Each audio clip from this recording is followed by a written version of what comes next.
41ویں Abu Dhabi international petroleum نمائش اور conference ADI pack جو دنیا کے بڑے توانائی ایونٹس میں سے ایک ہے، Abu Dhabi national exhibition centre میں منعقد ہو رہی ہے۔ اس ایونٹ میں دنیا بھر سے 2.5 لاکھ سے زائد شرکا شریک ہیں جو توانائی کے مستقبل اور پائیدار ترقی پر گفتگو کر رہے ہیں۔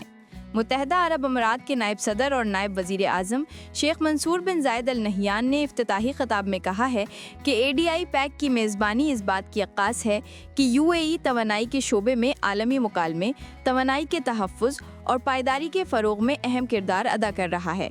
انہوں نے مزید کہا کہ UAE نے ٹیکنالوجی، صاف توانائی اور جدید تحقیق میں سرمایہ کاری کے ذریعے معاشی ترقی اور ماحولیاتی تحفظ کے درمیان متوازن ماڈل قائم کیا ہے۔ شیخ منصور نے اس عزم کا اظہار کیا ہے کہ ملک بین الاقوامی تعاون کے ذریعے توانائی کی منتقلی، معاشی ترقی اور تحقیق کے تبادلے کو مزید فروغ دیتا رہے گا۔ 2025 کے ایڈیشن میں 17 ہالز میں 2250 سے زائد نمائش کنندگان شریک ہیں۔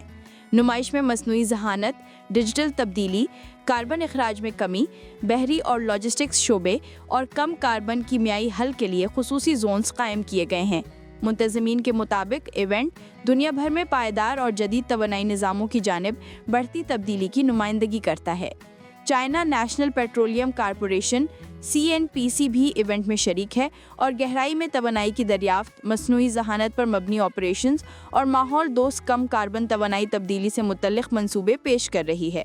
کمپنی ان منصوبوں کے ذریعے توانائی میں جدت اور بین الاقوامی تعاون کے فروغ میں اپنا کردار اجاگر کر رہی ہے۔